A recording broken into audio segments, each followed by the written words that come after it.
All right, guys, we're rolling. Oh, we are. Hey. Right now, it just started. Hi, how are you doing? My name is Rich. We're rolling with Rich Sear, everybody. Say hello. Sear. Hi, everybody. Right. Calling with questions for the claw. Yeah, exactly.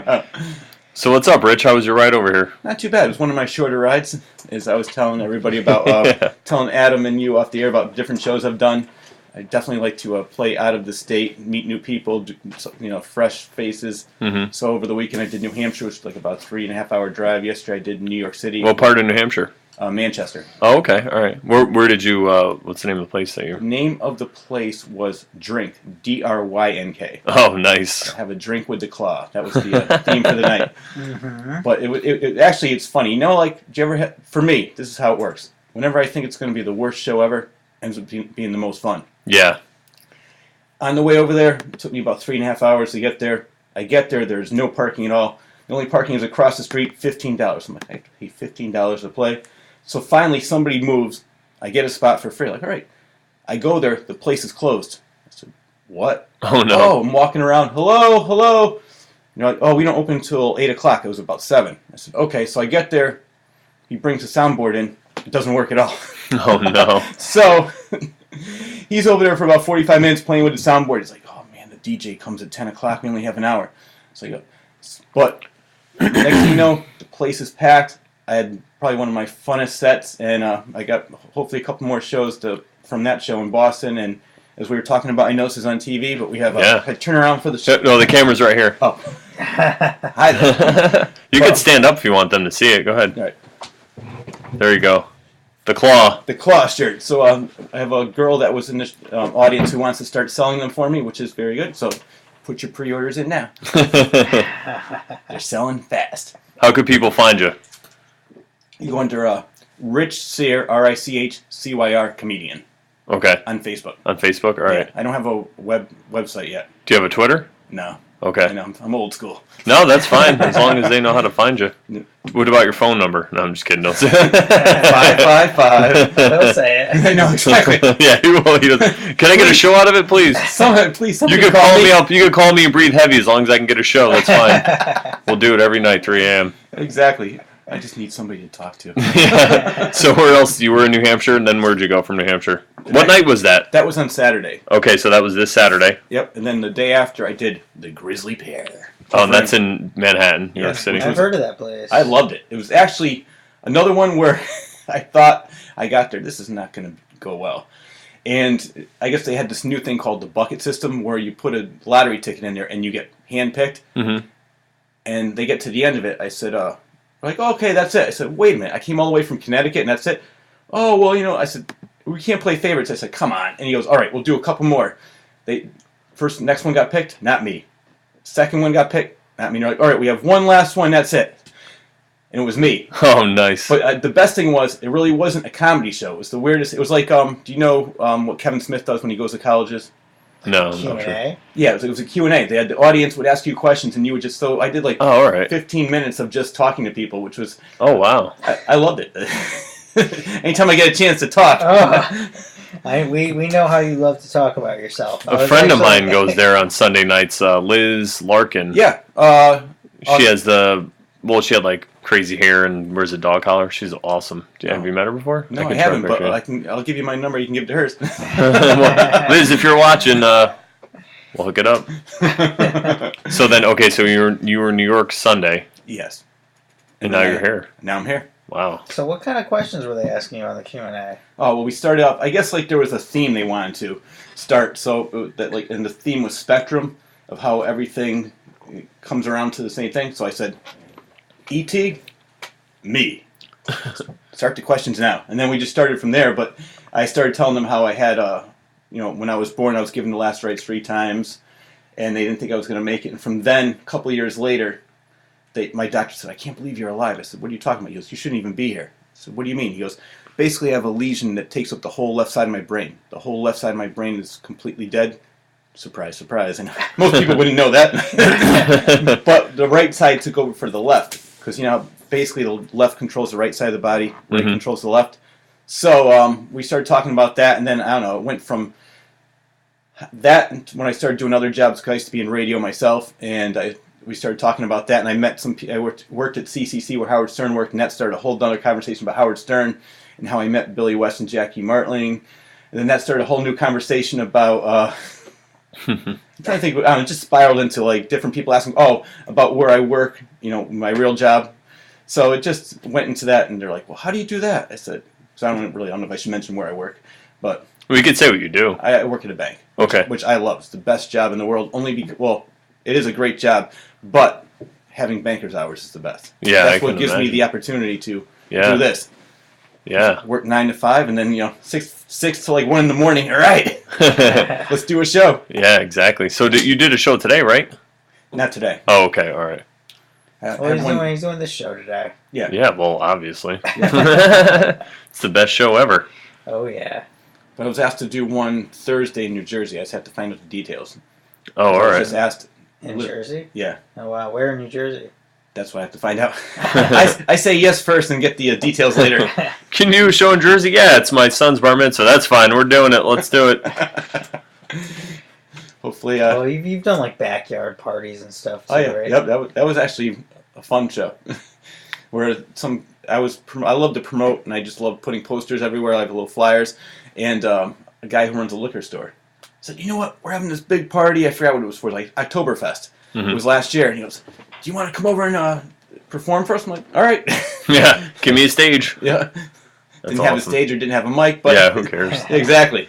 I had jokes. That's all I need. Yeah, I just did a backyard party for one of my mom's friends, and while we were doing it, in the middle of my set, I opened up. I was hosting, so I started, and I was doing some jokes, and I had everybody come and gather around to listen, and then something happened, and Dame came over. Dame FK ran over, and he's like, I think you should stop. I'm like, I thought he was joking. I'm like, what do you mean? There's a kid inside. I guess he was having an allergic reaction. Somehow he ate shellfish, and he didn't mean to, and he was like basically going in, to anaphylactic shock. So they had to hit him with an EpiPen and all this stuff. So we stopped the show. It was just like, all right. Everyone's like, what happened? I'm like, I don't know, guys. Well, and then we tried starting it again, and we powered through it, but it wasn't the same energy. It was about an hour later. It was. Yeah, seizure sort of killed the moment. We had a fire going and everything. That was crazy. It was the backyard. Yeah, it was a lot of fun. But yeah, we'll do comedy anywhere. Like I always say, the show must go on. That's right. Yeah, exactly. Must go on. Somebody call an ambulance and shut this kid up. We got a show to do. Yeah, and that's what happened. They got him out of there, and we started the show again. I like it. Now, what is I'll ask you, Brandon, first. What's the best place that you played? Your favorite venue? I was just talking about this with Kevin. I think it was at the Bijou Theater. In Bridgeport? Yeah, and it was just to be on that big of a stage. I mean, there wasn't a lot of people there. There's probably about 20 people or so there. But just to be on that stage in the spotlight, and I've only been doing comedy about a year. I was a year in at the time, and it was just amazing. I didn't think about it. I performed, had a good time, left, and on the way home I was driving. I was like, wait a minute, I was just on a stage at a theater. It sank in. It was crazy. But, yeah, I think that was my favorite. Yeah. I think my favorite has to be Zanies in Tennessee. Mm-hmm. 'Cause I have a friend that lives in Tennessee. I went to go visit my friend and his wife, and we went to go see Jeff Ross that night. Oh, all right. And it was sold out crowd, upper deck, lower. Everybody was. How many people did it see? I don't even know, but they were like there for fun. They wanted to party. They were they were laughing. Everything. Everyone was having a good time. So Jeff Ross goes, you know what? I'm known as the roast master general. So what I want to do is I want to try something new. I'm going to bring people up on stage and roast them. So he wasn't even done with the sentence. I'm already running up on stage. Yeah. And the whole stage had about 20 people on there, and I could see I was from you to me. I was that close to him, and he kept on looking at me, looking like I could tell he wanted to say something, but he was trying to see, without offending. I guess surprise, surprise. Which I'll explain after. The guy's probably one of the nicest down there guys I ever met. But so finally he goes, so what do you do? I said, banker by day, stand-up comedian by night. All of a sudden I hear in the audience, give him the mic! Give him the mic! So I said, yeah, it's my big break. He goes, you already had your big break. And he's talking about, me masturbating with the hand, going on and on. So finally he said, you know what? When you have something funny to say, I'll get back to you. So he roasts the other 19, 20 people on stage, comes back to me and goes, here you go. So he let me do some of my set. The crowd was going nuts. I mean, my friend was in the upper deck. He goes, I couldn't even hear what you were saying. They were standing, clapping, cheering. That was probably my... Wow, that must have been awesome. It was. I mean, that's why my joke was I wanted to afterwards because he's doing the Oddball Festival. Mhm. I wanted to go for every tour, every place he played, and do like one more joke. Yeah. So, but that was probably the most fun, best audience. But other than that, I think the Brokerage in Long Island, that was a really fun show, great audience, and then the Comedy Connection in Rhode Island. Oh yeah. That was another fun show. Where just I think. I mean, this is what I see. Like, a lot of times, I know most places have comedy, but they're not really comedy clubs. Yeah. Like, they'll have, like, restaurants. Yep. Or, Mm-hmm. they're not. Some of the people are like, oh, what's going on over there? It's like, oh, there's a comedy show going on. But when you actually go to a real comedy club, like the ones like the Bijou or Brokerage, or people, like, ready for comedy, they know what they're there for. And they're Even Joker's Wild, yeah. because people are there for comedy. That's why they came. Yeah, they're so much more receptive and like the Funny Bone. Yeah. I had like 2 or 3 of my best shows. I haven't done the Funny Bone in a long time, but I did a couple showcases there.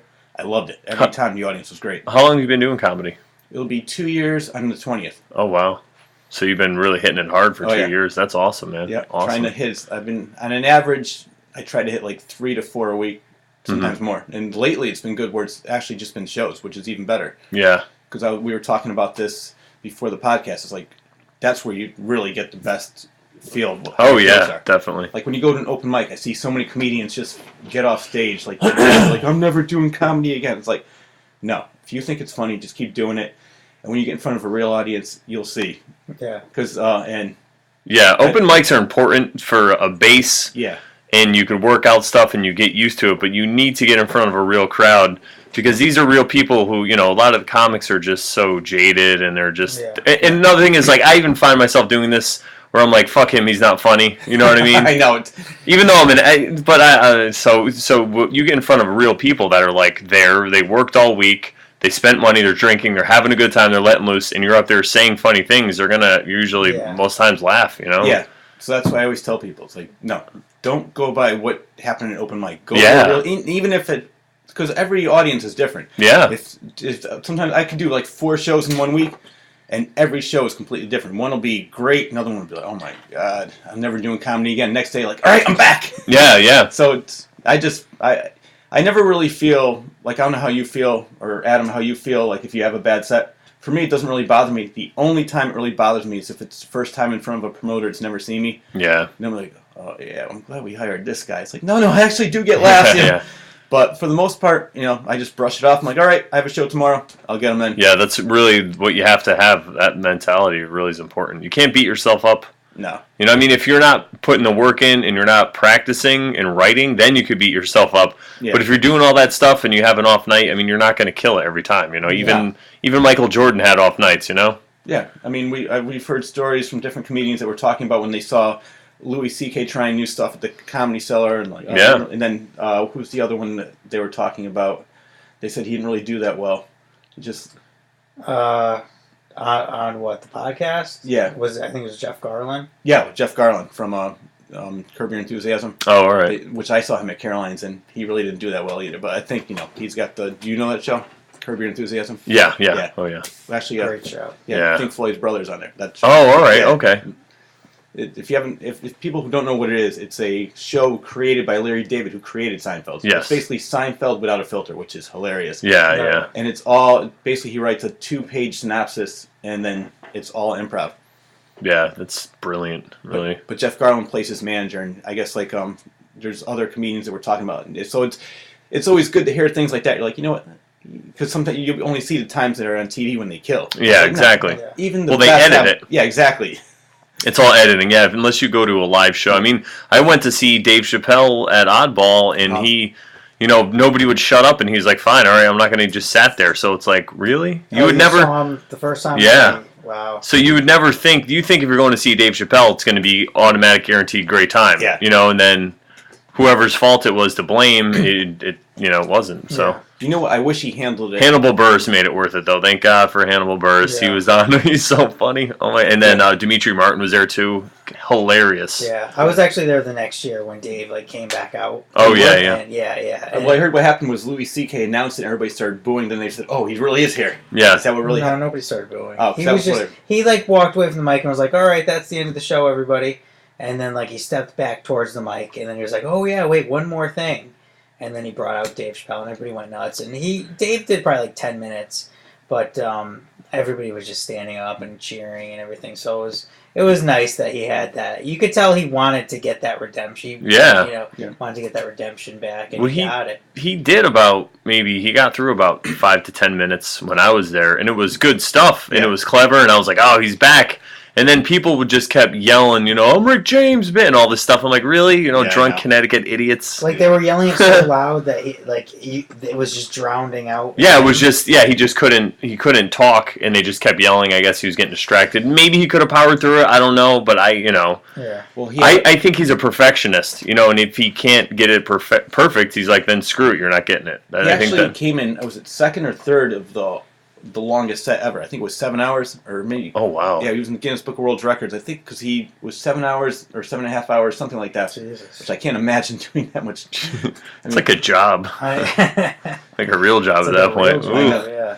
But how I wish he handled it was like Bill Burr. Did you ever see when Bill Burr was in Philadelphia? Yeah, that was the best. I guess it was an opening Anthony virus tour. Virus tour. Yeah. So people were screaming, yelling, not listening to anybody. So you know what? I got 20 minutes. All of a sudden he'd count 19 minutes, and then he'd just go off from Philadelphia.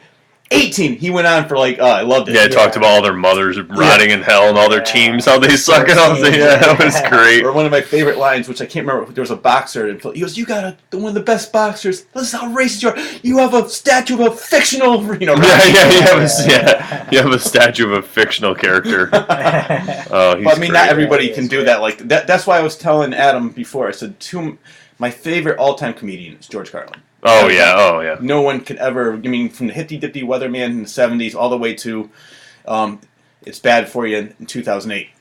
He stayed with the times. He was relevant. But currently, my two favorite comedians are Dave Attell and Bill Burr. Yeah. I think Dave Attell, which is funny because Dave Attell has the lowest self-esteem of any, and he's not even faking it. He just he really everybody tells him Have you ever met him? Yeah. I met him several times. Yeah, I've seen him in New York all the time when I'm there. I saw that you were on the Comedy Cellar. And he was making fun of me. Yeah. What did he say again? I know he made a comment about your mohawk. He was going to hand out a camera to people in the audience so they could have like a view, and I was right there, so he's like, oh, I'll give it to you. He goes, but a flock of seagulls might come in and you might go crazy and lose your mind. I was like, oh man. No, see, that guy has even he's so sharp. He's just boom. That's his timing is impeccable. Yeah. That's what makes it. Like I was watching his latest special, and it's just like wow. But he said that he did it he wasn't comfortable for the first 5 years. I can't imagine that because I'm like, you've been doing it for a year. You've been doing it for about 2 years. Yeah. Like when you get up on stage, do you feel comfortable now? Yeah. Oh yeah. Me too. It's like I don't think I ever really felt uncomfortable. The reason I think for me is because I've always you do so many mics and you're at it so much. Yeah. I think that's for me too because I run all these open mics. And running open mics, let me tell you, if you have a chance to do it, hosting open mics gets you so much better and more comfortable. Now I just grab the mic. I don't care if I have to go first or whatever. I'm like, all right, just get the mic, get up there, and just yell at everybody. And exactly. There was a comic who told me getting up it's like flexing a muscle. So, yeah. The more you do it, and the more you do it in not the best environment, like let's say at a bar where you're competing with TVs that are on and pool tables, the more that you can get used to going up there and doing it, the stronger you get. And that's I think I'm the opposite of both of you. I think I still worry and I still get nervous about performing on stage, but I also feel like I do it less than you guys. Yeah. So there is definitely something to say about doing it as much as you can and using that momentum to just continue to get stronger and stronger. Yeah. I think we're similar in the fact that we could talk we'll talk ourselves out of doing things like going to mics. Yeah. So that's why people say, I've said this before, they ask me why I started the open mics or why I do it, and it's kind of a selfish reason because I know if I run an open mic that I have to be there. Mm-hmm. And if I'm not running it like the Joker's one, I might be able to skip. I'm like, I had a rough week, I'm going to skip it this week or whatever. But when people are depending on me, then I go and then I force myself to do it. I know how I am and I've accepted it. I'm not trying to change that I'm lazy about things. I just do it to where now I have to, do 3 open mics. I'm just the opposite. People say, Rich, what are you doing tomorrow? I'm like, all right, I'm there. I get the details later, but I feel like if I'm not doing it, like somebody else is out there taking that mic away from me. Like, no, I have to do it. I just feel, I don't know. And then I get there and I have so much, sometimes I'll be so tired. And I get up on stage and it's like, get that energy. Oh, yeah. There's nothing like it, especially when you have a good set and you walk off that stage, man. It's just like, oof, yeah. That's why, even if I don't have a really good set, I always feel better if I go somewhere and I perform, I feel better than if I went and just watched and didn't perform. Yeah. Well, Or if you just didn't go at all. Yeah. That's the worst. Oh yeah. over the years, I was a singer in a metal band. Oh, really? Yeah, I'll show you pictures of me with long hair. I've seen the video footage. It's pretty amazing. Then after that, I did radio for a while. It was a couple AM stations, FM station. Then after that, I helped a friend. He wanted to be a writer, so we did pitched a TV show in New York for fun. Then Adam and I actually worked on a documentary together. Oh, what was that about? I didn't know about that. Oh, that was before we started doing stand up. This is actually how we got into stand up. Yeah, let's see. I'm trying to remember how that was born. We wanted to both do a documentary, and we thought it would be a cool idea to do a documentary about starting our own religion. Well, I'll tell you how it started. It was the Book of Mormon. The Book of Mormon. Okay. We were watching that because I have a DVD of it. It's legal, of course. It's legal. Totally legal. But there's a line. I don't know if you know what the Book of Mormon is about. Yeah, it's the creators of South Park. Yeah, it's about these. Just about how the Mormons. The missionaries. Started. Yeah, the missionaries go in there to Africa and they try to teach people the way of the Lord. And they're basically it says you really even if he does or doesn't exist, as long as it's in your. But anyway, so we said, you know what? It's got to be easy to create a religion. It's so easy. People are like sheep. Let's see how many people. Let's create our own religion and see how many people we can get to follow us. Wow. And that's how it started. That was the documentary? Yeah. So, yeah, we went ahead and we took out a Craigslist ad and we tried to recruit people. And we were going to have Rich be the Messiah because Rich loves talking. So we were going to say that Rich was the the prophet. Rich was the prophet for this new religion. Yeah, it was called the False Prophet. Yeah, that's what we were going to name the documentary, False Prophet. So we got a couple phone calls from total wackos off Craigslist that were looking for something. I know there's a woman who called you several times from New York. We still talk on a regular basis. Oh, I'm your Messiah, baby. But anyway, no, we actually got some. There was a movie that was made called. Was it? Yeah. Well, basically, we realized about a couple months in. Well, no, I'm going back even further. Remember, we got in touch with the director of a movie. My friend was in a movie called "I Sold My Soul to Satan." He actually just wanted to. I hang out with a very nice group of people, but the director of this movie wanted to see how many people would sell their soul to Satan for fame, wealth, fortune, and we got in touch with him, and he was like, "Man, I have so much respect for you. I don't have the balls to go up to somebody and I don't know and just call them up." So we had that, and we used to go to a Real Artways in Hartford. And they have this thing called Cocktail Hour. Yeah. And we just go interview people, and we were trying to network to kind of get word out and get help about the documentary that we're making. So we called up the director who directed his friend's film, and he gave us a little bit of advice. And then we tried to actually recruit people, and we met some other local people in the state who were also trying to start their own religion. Oh, really? Yeah. So they were serious about it, though. Yeah. They were serious, but I think they were trying to act like they were serious, but it was more of a prank. Yeah. Okay. All right.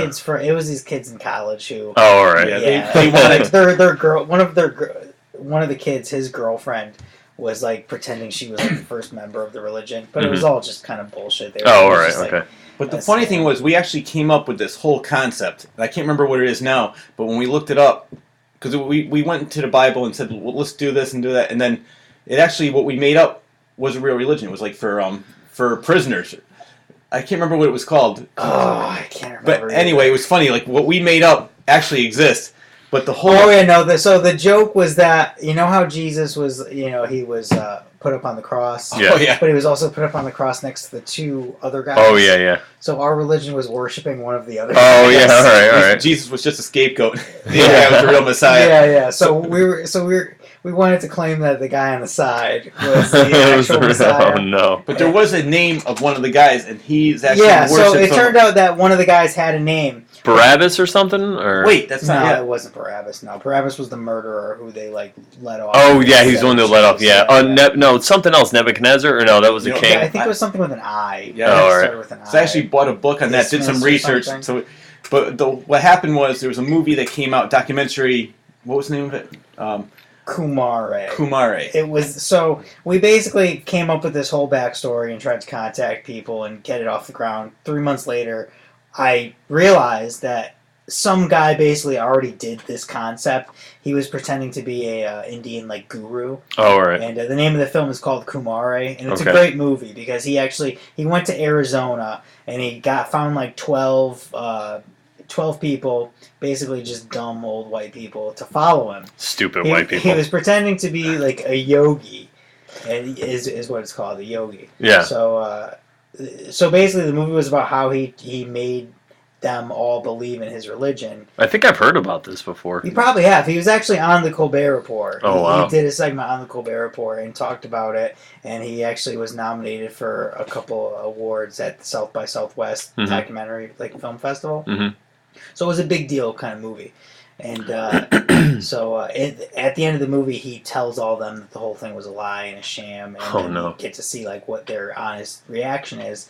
And I think the message of the whole movie is just how all religion is kind of bullshit. Yeah. But the best well, except for mine. I mean, mine's the true real one. So you guys are all going to hell. Just so you know, I'm not going to tell you what it is. There. No, the best part about this is then Adam said, "Well, you know what? Because he did comedy for a little bit in New York."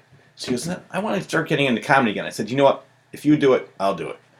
Just because I never really, I thought about it because people, I'm sure the same thing happened to you when you're going, "Oh man, you're funny, you should try it." And you're like, I don't know. No one ever said that to Sorry. me. Okay, well, I'm just kidding. I guess I'm the exception to the rule. I love you, Mom. They still don't say that to me. It's rough. Come to my show. Why? You're not even funny. But there's other funny people there. But the funniest thing, so I said, Adam's like, "All right, well, there's one at the Funny Bone." I said, "No, I don't have anything written." He goes, "So I'm going to do it anyway." I came back like a day later. I said, "All right, I have some jokes." I had like 20 minutes worth of material. I think you only get 5 minutes at the Funny Bone. So we started doing that. We went there 1 week, and then we went to Joker's Wild, and then it just started from there. And I just kept on going back. You got that first laugh, and you're hooked. Yeah, really are. So that's awesome. And then that just led into like all these different networking with after it was definitely after like the failed project that ended up kind of, because once we figured out that Kumari did it already, like we decided to just abandon the project. Oh, okay, because that movie had come out 6 months before me and Rich started doing it, so it had just been released. Yeah. So we scrapped that, and I told Rich, let's do it. Yep. So let's do stand-up. And I think it was the same day where I mentioned it to you, and you were like, no. Well, I didn't have anything 20 written. minutes later, you were like, all right, let's do it. And then you wrote a bunch of stuff down. And I remember you said you timed it out, and it ended up being like 20 minutes. Which, if you know Rich, it doesn't come as a shock. And, first time was at the Funny Bone. Yep. And, that was 2 years ago. Yep, almost. November 20th. Wow. Because I'm actually keeping a record. Our goal was originally to get at least 100 mics in a year. Okay. Right now, I'm at 228. Wow. I'm at 228 the other day, so I'm definitely keeping up with the pace that I wanted to be at. So. Well, yeah, you doubled it. Yeah. At least. Yeah, I can't even believe you're still keeping count. I lost track after like 8. I just stopped counting. I didn't even think to count. You guys are like way ahead of me. Well, I don't know. I like to set goals and pass them. That's how it started. And then I just started doing it. I'm like, let me just... I like looking back. I'm like, where was I a year ago today? I'm like, wow. And I remember that show. And then, like, see how far you progressed. Yeah. That's what I like to do. I'm like, a year ago... You always do that to me. You always say, like, a year ago we were doing this, or you were doing this, or I was doing that. And I always love when you do that, because I'm always like, oh my God. Because I don't keep track of anything like that. But you're always like, oh yeah, last year at this time we did that show. So it's always like, oh wow, like that's so cool. Yeah, no, I love doing it. Now I know you run a couple of open mics. Yes. Anthony D's, yes. Murphy's Law, yes. And what's the other one? Now we're doing Joker's Wild in the back room Sunday. Did see that. We did the first one last night, which was a really good time. Fun. That was awesome. How many people do you think were there? Like 12, 14 people or something? 10 to 15. 10 to 15? Yeah. And then, all right. So, 10 to 15. And I did a bucket system, which it was kind of Pat Oates' idea, because he put a bucket there, and he's like, you could do a bucket or a list. He's like, if you do a bucket, he's like, no one in Connecticut's really doing it, but people have to stay in the room. They can't go out. So I'm like, let's try it. And we tried it, and I loved it. I really had a good time doing it. And that's similar to what I experienced last night in New York. But unfortunately, everyone was going to go up, That was the only difference. Like, oh, don't worry, you get 2 tickets for next time. I'm like, I don't know when the next time's going to be. It's like, I love going to New York, but... gets a little expensive just to go there and, Rich always knows how to grease the wheels. Yeah, he does. Oh, yeah. He's not afraid to go up and talk to somebody and try to... Chicken fingers, right? Tommy Boy or whatever it was. Yeah. You can ask you can ask Adam the story. The brouhaha story? No. Well, that's another story. This story where I was on the same showcase as Mark Norman.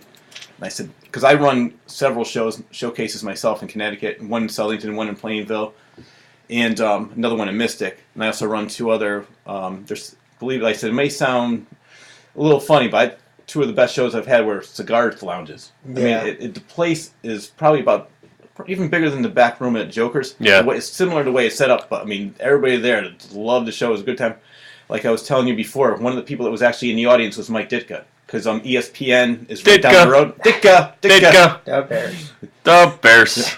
But who would win if Ditka fought Ditka? You ever seen? Sorry, I'm so easily distracted. Ditka. Look at the pretty little bird. Yeah, totally. So the reason I brought that up was I did a show in New York because we were talking about like greasing the wheel and getting talk to people. Yep. And when Mark Norman, I said, I'll be right back. I'm going to get Mark Norman to do my show. And so I could see he was going outside. So I got outside. Hey, Mark, come here. He goes, yeah, I'll do your show. And we were all set to do it. We were going emailing back and forth. And then the place that I was it was supposed to be November 6th. Like about 2 months before, the place, Rich, we're shutting down. We don't have enough business. So I said, Mark, can you do this show? Because while that was happening, a place down the street said, Rich, we know what's going on in small town. We want you over here. I said, well, can you do that show? And he goes, I'm busy that day. It's like, so I'm still trying to keep in contact with him, but it's getting tougher and tougher. But just another one, Luis Gomez? Yeah. Yeah, I had him in one of my shows. Oh, wow. I met him at LOL. Gomez. Yeah, the Puerto Rican rattlesnake. And it all started with, I was just talking to him. I said, I loved it. He goes, Rich, just the fact that you came up to me and talked to me, I'm going to do your show. And he That's did. Awesome. He was great, man. He's such a nice guy, and he was hilarious. That's awesome. That sucks about Mark Norman that you can't. I mean, it's good that you're in contact with him, though. I mean, yeah, I know, but he just did Carnegie Hall with Amy Schumer. It's like, it might be a little tougher to get him now. Yeah, I know, right? Well, hey, you gave it a shot. Oh, yeah. At least, you can't. A lot of people, things don't happen because they never took the shot. At least you took the shot. So, Rich, I want to tell the brouhaha story or start telling that because go ahead. Rich is the master of like manipulating a situation to whatever he wants it to be. Let's just start the story by saying I'm not even really handicapped. in public places, especially, Rich is not afraid to grease the wheels, as we were saying before. So we went to me, you, and a friend of mine. We went to Brouhaha in the middle of winter last year, and basically we got there kind of late, and there was already a line forming. So we went up to the hostess, and we're like, "Yeah, we want to get tickets to see the show." They're like, "No, the show is sold out. You can't go see the show." So in a typical situation, that's where me or any other ordinary person would be like, "Okay, it's sold out. We can't get in." Well, not Rich. Rich decides, who did you even talk to? Or he went up to somebody and said something. Well, I found out who the owner was. I found out what his name was. Let's just say for the story, his name was Harry. How'd you find? You already knew, or you? No, I heard them over talk. Oh. I heard 2 of the bartenders. I heard them talking. It's like, oh yeah, Harry said the show sold out, whatever. So I went up to the box office. I said, 2 tickets for under Rich. I'm like, no, are you sure? I said, well, who'd you speak with? I said, I spoke with Harry. Harry said that I talked to him on the phone. Are you sure it's not there? No, I don't see. I said, I'm telling you, Harry told me, he says, Rich, you're all set for 3 people. I said, They're like, you know what? All right, just go in. Don't worry, you're all set. Or, a.k.a. Rich just lies to get his way. And then what was even best was they were coming over with like about 4 beers. Is this yours? Yeah, it is. And all of a sudden, I don't know whose beers they really were, but your friend had the best line. It's like Ferris Bueller's Day Off. Is that what he said? Who are you with? A friend of mine from Waterbury, okay. He might be watching this right now. I'll tell him he got a little shout I'm just out. hoping Harry from Brouhaha is not watching right now. Oh, sorry, Harry. But that was hilarious. That's a perfect example of Rich just being Rich and just. We'd make a great team then, because I've snuck in a few backdoor entrances and service entrances before. I remember one of the best times where I've done that. We were in not Fort Lauderdale, West Palm Beach for New Year's. We decided all of a sudden, I had the weekend off, my other friend did, this is before I was DJing, and then my other friend, we were going to go for one night just for New Year's. We were going to fly down, and we had a friend that lived there. We were going to stay with him, party the night, and then come back. But then my friend found out that he got laid off. So we called JetBlue while we were in the airport and stayed a couple more days. So we were there, and we were with my friend, and he was married. So he was telling us where to. We're like, we want to go, and he wasn't going to come with us. Something happened, so we went out, and he told us where to go. And we found this one bar where it was like a club where everybody was, and there's a really long line, and it was like 11:30, and it was going to be midnight. So like, what the hell? So we're walking around trying to find a couple other places, and I see there's this area where there's like people are coming out to smoke. So I'm like, all right, guys, follow me. They're like, what? And like, no, just follow me and act like you're going to be there. So I walked right in, opened the door, and I went right up to the bar. And like, this was like 10 of. So I snuck in, went up to the bar, got the drinks in our hand. By the time New Year's, we were like already drinking. It was great. We're like, Happy New Year. And everyone's like, you're crazy. I'm like, yeah, that's what you got to do, man. Yeah. I always say, here's what you got to do. Just act like you know what you're doing. Yeah. If you go in there, I'll give you another example. Because people don't want to. If you think about it, put yourself in their shoes. There's some bouncers really care about their job, but some are just like, they don't really want confrontation. Yeah. So if you act like you're supposed to be there, no one else is noticing, they might look the other way, or you're just gonna walk in, no one's gonna know, unless it's like security and there's someone famous there. But even then, sometimes, if you, like you said, the key is to just act like you're supposed to be there, and you just walk right in. See, I was always told that, and I never really believed it until it works. Recently. Just seeing Rich act the way he does, sometimes it really does work. Oh, yeah. You just act like you own the place. Yeah. Caroline's Comedy Club is a perfect example. Years ago, I went to go see Kim Coles, and I don't know if you know who she is. She's a comedian. She was on a TV show at the time, and she was on the Gina Davis show. This was in the 90s. Okay. So I wanted to get a picture with her, and she wasn't coming out. So I see a girl standing by the backstage. I said, who are you with? She goes, I'm waiting for Kim Coles, and I'm an intern at ABC. I said, oh, really? So the guy came out. How many from ABC? I said, 3. They let us all in. And all of a sudden, she goes, wow, they really don't have, Kim Cole's like, they really don't have security here, do they? That's hilarious. So yeah, just like, Adam, you can learn a lot. There was a club in New Haven called Hula Hanks. I don't know if you guys I think I've heard of that. And we used to go there every Saturday, and I would never pay cover because I would just walk. And what we would do is we'd pregame at my friend's house, so I would already be a little buzzed anyway. So I already don't really care. But then with a little bit of a buzz, it was just. Oh, yeah. So I'm like, all right, everyone, just follow me. So I'd like, where's a pen? Someone to give me a pen. I'd just draw in my hand, and I'd walk right by and just show the bouncer and just walk in. And 9 times out of 10, they would let me in. Once in a while, if they got the right, they would stop me, whatever. And then I remember it was New Year's. It was coming up on New Year's, another great New Year's story. And the week before we were out, and we found this whole stack of Hula Hanks bracelets. It was like in the parking garage, so we grabbed them. Then the next week, we all put them on. They were charging like $75 or whatever to get in. God. What? Yeah, because they were doing like a special where you can go in and you get like open bar and all this stuff. Yeah, there was a lot. So we just put them all on and went in, and the girl at the door knew us. She was like, oh, we're like, yeah, we got here early, just walked right in. I should have sold some. We probably could have sold them like for half price down the street, Oh, man. But Actually, something similar happened to me. I love going back into the... yeah. Taking a ride down memory lane. But last year we were sneaking into a club. That's where we were when he goes. Last year we pretended we knew Harry. Now Harry and I are the best of friends. Something I was for my 21st birthday. My friends bought me a limo. Unfortunately, my new friends don't really do things like that anymore. But so they had an open bar in the limo. I mean, so a couple people wanted to go to a bar. So why to go to a bar? We just drive around the limo. And they're like, oh, I want to go here. So I'm waiting and waiting. Finally, I said, let's just go in there. So I grabbed the magic marker and I did something similar to what you did. But unfortunately, I had the wrong color. Oh, no. So they're like, that's not ours. What I did was I went right underneath their arms and ran into the club and hid. So they couldn't find me. You can't find me. If plan A fails, then plan B is just run past them and hide. And that's where the handicap comes in. I'm like, come on, do you really want to hurt me? Yeah, exactly. It's a lawsuit. When I came in here, my hand was working perfect. What happened? I'm gonna sue. So, what's the next show for you guys? I'm doing actually tomorrow night. I'm doing Vinny Beatles contest at the Angry Bull in Hartford. Okay. Yeah, he asked me to do that also. Yeah. Yeah, so if you're in Hartford, come check me out. I got some friends coming.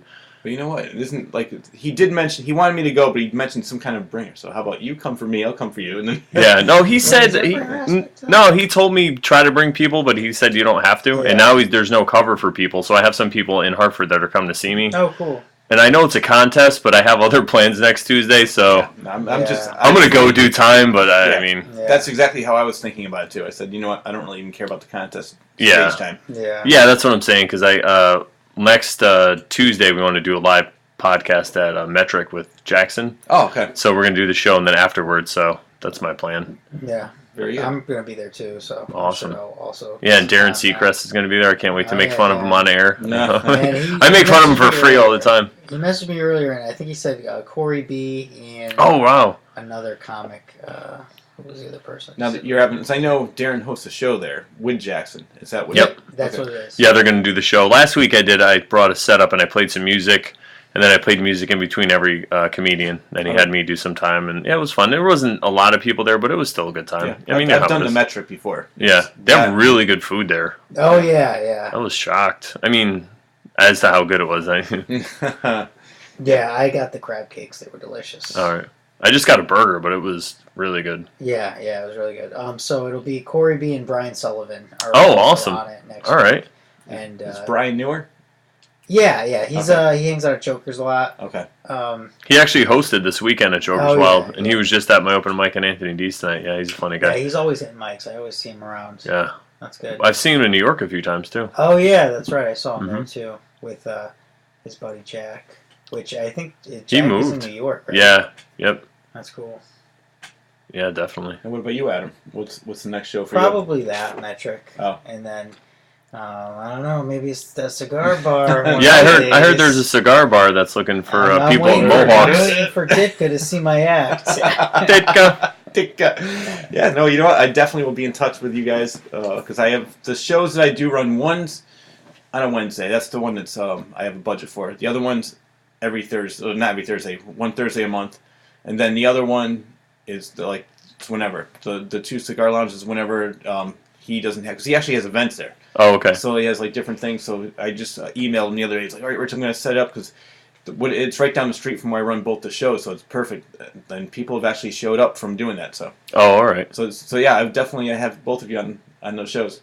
Yeah, let me know. Yeah. I'll definitely make it over. No, it's fun. It's I need to do more shows because I've been focusing a lot on this podcast. So I still do my open mics, but I get up there and just talk to people and tell them how I think I'm going crazy and how I hate monogamy and all this stuff. I mean, people laugh, but it's not really an act. So I guess I could make it one. I mean, well, that's what I was going to ask you. Where's your material come from?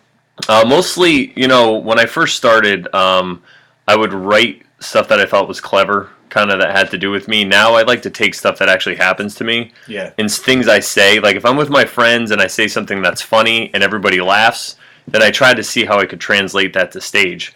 And a joke that I use now is perfect because there's this girl that I work with. She's a bartender.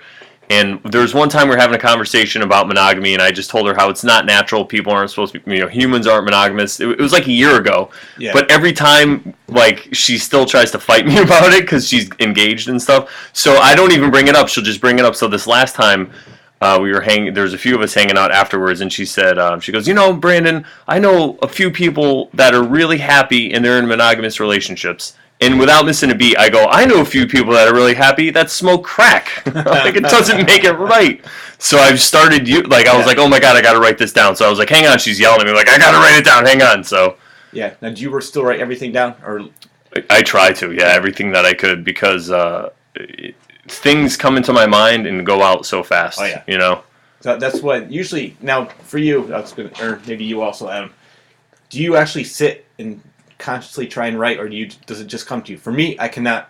I do both a little bit. I try. I can't. Whenever, and it's just started happening now where I'm on stage. Where before I would just do my act because if I said, if I'm going to go on stage and try to go into the audience and try something different, I'll go blank because I'll be thinking about it too hard. Now I just go up, like you said, you don't even think about it. You just go there, and there's so many things, and which I find. Like Matt Heath, actually, I did a show with him, and I made a joke that was just right off the cuff, and he goes, that was the funniest thing you ever said. I said, I'm going to keep that, but so things like that are happening. He goes, don't take it as an insult, because, I said, no. I said, actually, I prefer the fact that, stuff that comes off the top of my head. Well, because it's your voice. Yeah, exactly. If it's coming off the top of your head, then it's totally 100% you. Yeah. I like to write down my ideas and funny things, and then later go back and then I'll sit down, and I don't know if, I see what you're saying. I like things that come to me. Yeah. When it's funny, I'll text it to myself or write it down, and then later I come and try to work it out. So that's when I sit down. I don't usually sit down and just say, I got to write comedy right now. I just write. One time a couple of years ago, we had that major, 25-inch snowstorms. All right, plenty of time to write. Nothing happened. About a week later, I had 4 pages. It's just, I'll be walking through the woods or, listening to my iPod, and I'm like, all right, I got to write this. And now I don't even, I just write down, a couple words here and there. And then what I do is flesh it out. Mm-hmm. I'll go on my iPod and just like go like in my living room over and over and over again, practice it, and then I'll try it in front of open mics or live audiences. And then like even some of the jokes that I've done now, like when I first started, they're completely different. For like I either have a different ending or I'm a lot more animated doing it, and the thing. So it's just like some people are like, oh, you got to change your jokes all the time. It's like, no, you can change the way you do it, and if it still gets laughs, I'm gonna keep doing it. Yeah, I mean, it's not like if we're at the point where we're doing like hour-long specials and stuff, then maybe. But you gotta that is what is going to become part of your hour-long. If you stay with it, and you get to that point, these jokes are going to be in there. If they're working, because this is the best stuff. I think the best advice I got when I was starting out was Mike Fenoya and Dan Calwhite were talking, and we like did our set, and I remember Mike Fenoya saying how you're gonna take things and you're gonna say all this stuff now, but you're gonna get to the funny part, and that's the part you're gonna use later. And I understood what he said, kind of, but I understand a lot more now because like I had a whole bit before, and now I just use the punchline of that bit, or just a certain part of that bit because that's the funny part, and then you just stitch that in with the other funny things. And then I think it's really important. I like to talk about things that have happened before I went on stage. Because it's really good to talk about, unless you're the first one, but if something happened or the area where you are, just to bring that in and maybe talk to somebody, just weave in and out of that. Yeah, because that makes people it makes them part of the show. Yeah. It makes them they really want to, they like you even more because, oh wow, I feel like I'm part of the show. And if you address something that happened too, because if something happens and you just go up and don't talk about it, people kind of think you're phony, but if you go up and the mic falls over, something happens, or anything, or even before you want to talk about it a little bit, I think it's just being in the moment. Yeah. Really important. Well, that's what hitting on it. Yeah, well, that's why I was doing that the other night in New Hampshire. And that girl I was telling you about who wants to mass produce these shirts, she was saying, a lot of people go up on stage and they try to. Because her brother was one of the comedians, and she was actually she showed me a text. She goes, most people get up on stage and they try to be funny. You're just like a natural. She was going on, and I said it's basically what we're talking about because I started addressing the thing.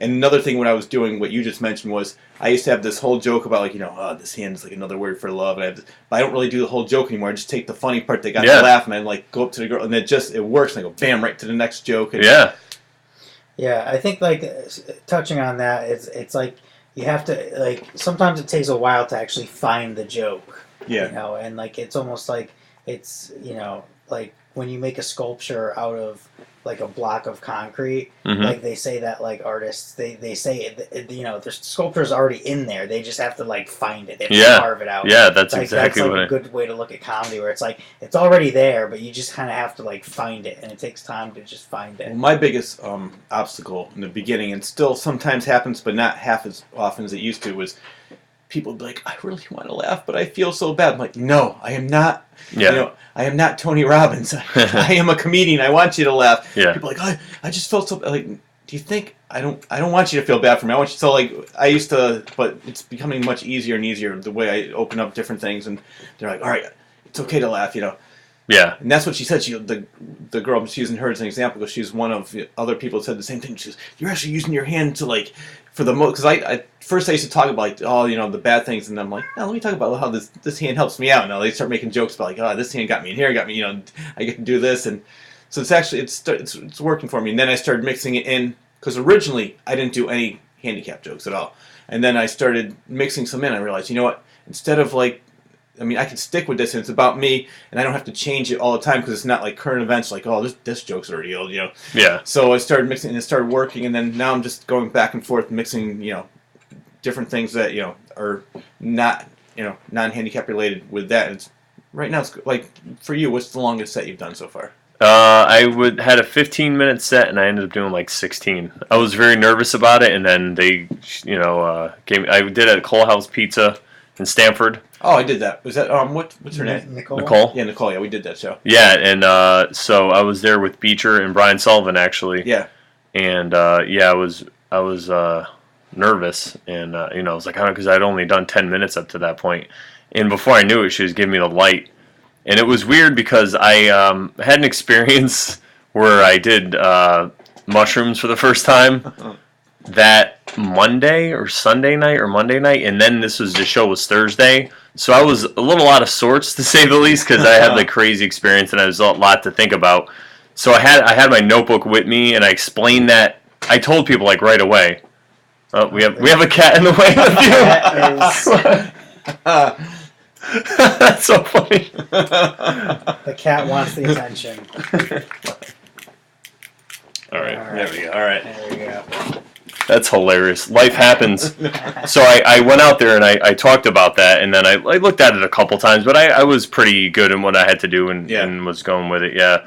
And there was more that I had in case, because I had so much other material and I didn't even use, so I'm pretty confident I could do 20, but I was just so nervous about it, and I did it, and after I felt so good, it was just, what's the longest you've ever done? 25. Oh, wow, yeah. And it was almost like you, because luckily when I do my own shows, I try not to, because if I have so many comedians on, I don't want to take up all the time, but one time I just kept on going, and the audience was so into it, I didn't even realize how long I was on. I'm like, oh, wow. So that was the longest I ever did, and the best part was I wasn't consciously trying to do it. Just it just flowed. It flowed, and I was talking to the audience and this and that, because I probably had like about 15 minutes also, and just like an extra 10 minutes was just going to the audience. So the funny thing was when I talked to Nicole, she asked me to do it, and I was like, okay. And then I saw her that week or week before, and I'm like, all right, how long do you want me to do? She's like, all right, 15. And now inside I was like, and I was like, oh yeah, okay, no problem. I was like, I've never done that. Well, I think it's funny. One of the first shows I ever did, the first show I ever did was Joker's Wild, but the second or third shows was Stand Up New York. And at that time it was 7 minutes. I'm like, how the hell am I going to fill 7 minutes? And now it's like, oh, I got 7 minutes. Yeah, I know. Yeah. So it's funny. It's like how I thought, that was, April 2013. So like a little over a year ago. And it's just, so I just keep on expanding on different things, coming up with new ideas. What about you, Adam? What's the longest? Probably only about 12. Yeah? I tend to, I feel like I like to pamper myself with I don't want to put in stuff that I don't feel confident with and just go with it. I just want to go with the stuff that I know is going to work. Because I think that goes into what I was saying before, where I don't feel as comfortable on stage as I think you two do, where you don't really, it doesn't really bother you so much if you try a bit and it doesn't work so well as another one. I feel like my insecurity wants me to kill every bit. Every bit I want to kill. So I feel like that's kind of stunted the amount of time that I should do. But I'm working on doing a 15. You are the George Costanza of comedy. Always leave on a high note. Yeah, exactly. I'm out of here. Thank you very much. Good night, everybody. If I am at an open mic and I end on a high, I end good, or there's a joke that gets a big laugh and they give me the light, which is 1 minute left usually. Yeah. I'll just be like, all right, fuck it. I just ended on something that's got a huge laugh. I'm just gonna go off on that. Maybe you should try doing another one especially at a mic, and if it bombs, just keep doing it. Not saying that joke, but just keep trying it, because the more you do it, exactly. The more you do it, the more it happens to you. The more you just don't care. I mean, you know what I'm saying. No, what exactly. I mean? Which is what we were saying before. Yeah. It's just flexing a muscle. Keep doing it and doing it. Like when I did that 15-minute set, a good example is I did Sloppy Jose's last month. Where's that? That's in Milford. They do a show, and I'm friends with this kid, and big shout out, Jordan. He's a Marine. It's Marine Corps birthday today. If you're watching, Semper Fi. Wow. And so I ran into him. I was headed to SBC to DJ, and I saw him, and he was with his dad and his girlfriend. So I'm talking to him, and his dad ends up being the guy who runs the show. And he's like, "Oh, you do comedy?" He's like, "Yeah, come down. I'll give you some time." I was like, "All right, cool." So I think I did 7 minutes, and in the beginning, and I get there, and it was a lot of not kids, but it was older people, but really nice crowd.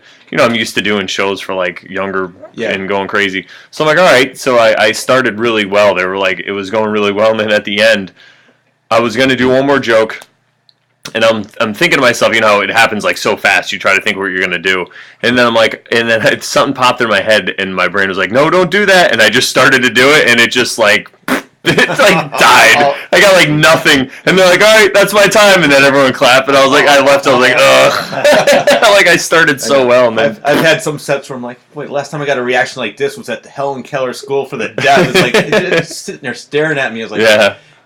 So then I started doing things Dorian's luckily I took sign language classes, and so I'm trying jokes that brings up the point, the callback, were jokes that I had in the past. Now I just use to get an audience to lighten up a little bit. Yeah, that used to be a whole bit where I went to the school for the deaf, became a sign language instructor, and now my students are learning. I taught them French or whatever the joke was.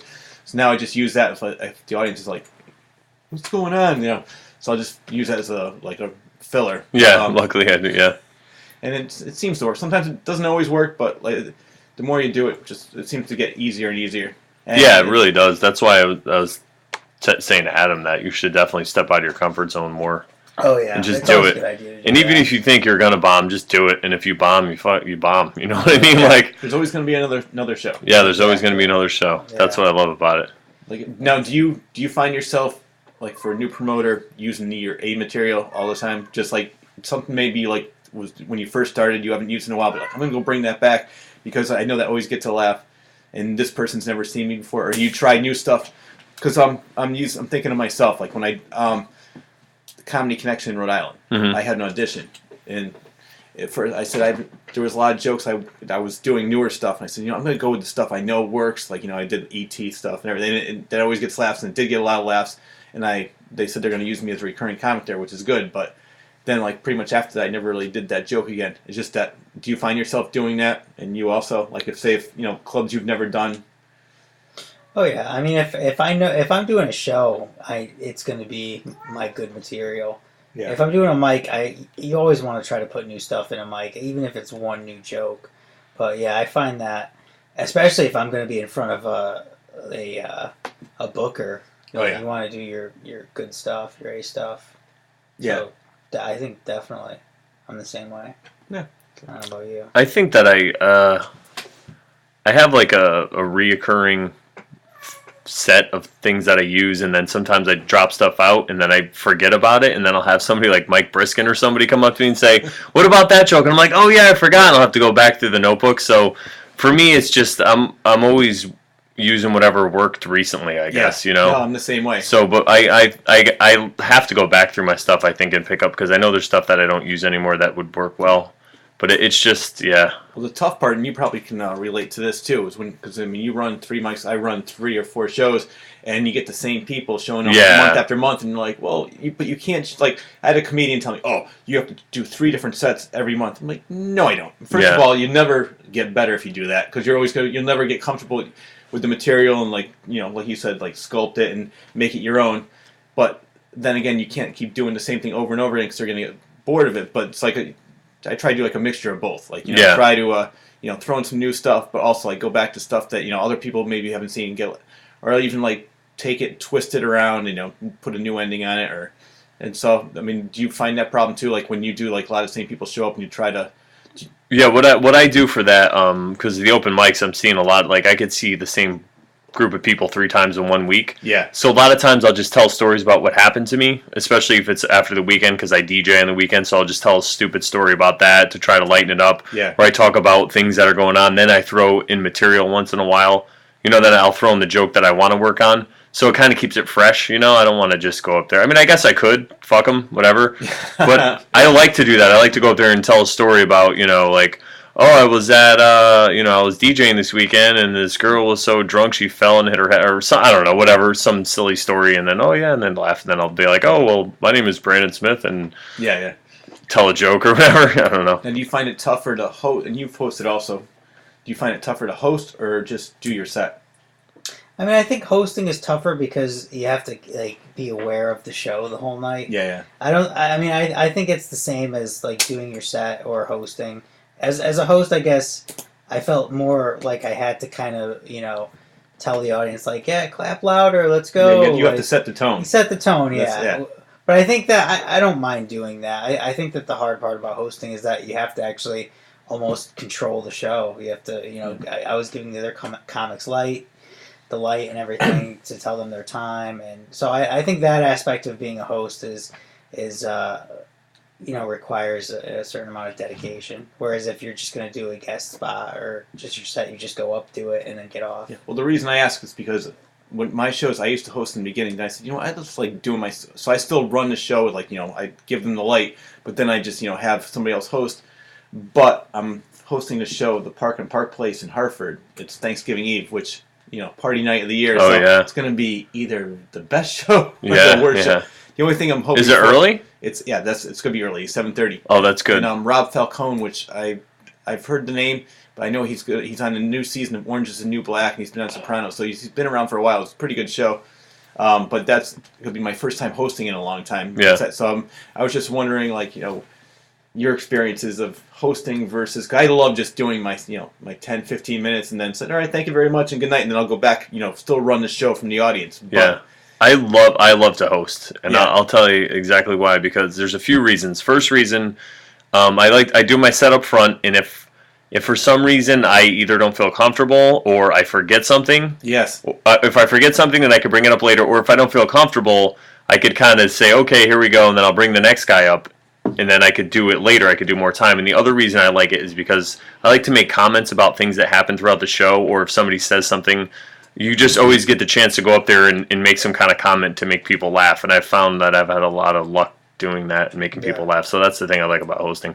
But it is a lot of work. You got to time everybody, and you got to write it down, make sure it's on schedule, and you got to deal with people that are running the light and they don't want to get off stage, So yeah. some people don't know the concept of 1 minute. Like, you got 1 minute, fella.